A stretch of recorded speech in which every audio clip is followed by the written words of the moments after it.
আসসালামু আলাইকুম viewers, find job বিডিতে আপনাদের স্বাগতম। ভিউয়ার্স, বাংলাদেশ সরকার মহাপরিচালকের কার্যালয় পরিবহন ও বাণিজ্যিক বিভাগ বাংলাদেশ রেলওয়েতে 4টি ক্যাটাগরিতে 338টি পদে নিয়োগ প্রকাশ করেছে। তার মধ্যে 4 নম্বর ক্যাটাগরিতে এসএসসি পাশে 248টি পদে নিয়োগ প্রকাশ করেছে। এখন আমি এ সম্পর্কে বিস্তারিত আলোচনা করব।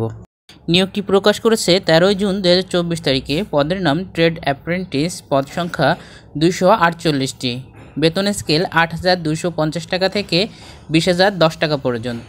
বয়সসীমা চেয়েছে 18 থেকে 30 বছর আর শিক্ষাগত যোগ্যতা চেয়েছে এসএসসি বা সমান পরীক্ষায় উত্তীর্ণ। আর বাংলাদেশের সকল জেলার প্রার্থীগণ এই পদটিতে আবেদন করতে পারবেন। আর আবেদনের পূর্বে আবেদন ফর্ম পূরণ ও পরীক্ষায় অংশগ্রহণের ক্ষেত্রে যেসব নিয়মকানুন রয়েছে সেগুলো সম্পর্কে অবশ্যই ভালোভাবে জেনে এবং বুঝে নেবেন। আর আবেদনটি করতে হবে অবশ্যই অনলাইনে br.teletalk.com.bd ওয়েবসাইটে। আর আবেদন আজকে থেকে শুরু হয়ে গিয়েছে আর আবেদনের শেষ সময় 8ই আগস্ট 2024 তারিখ পর্যন্ত। আর আবেদন ফিটা ট্রেড অ্যাপ্রেন্টিস পদের জন্য মাত্র 100 টাকা। আপনারা যারা আবেদন করতে ইচ্ছুক এবং যাদের অভিজ্ঞতা ও যোগ্যতা রয়েছে তারা সবাই আবেদন করে চেষ্টা করতে দেখতে পারেন। আর শেষ সময়ের জন্য বসে না থেকে অবশ্যই দ্রুত প্রথমের দিকেই আবেদন করবেন, কারণ শেষ সময়ে সার্ভার জ্যাম করে দেওয়া হয়। সে সময়ে আবেদন করা যায় না, অনেকে এর জন্য আবেদন করতে পারে না।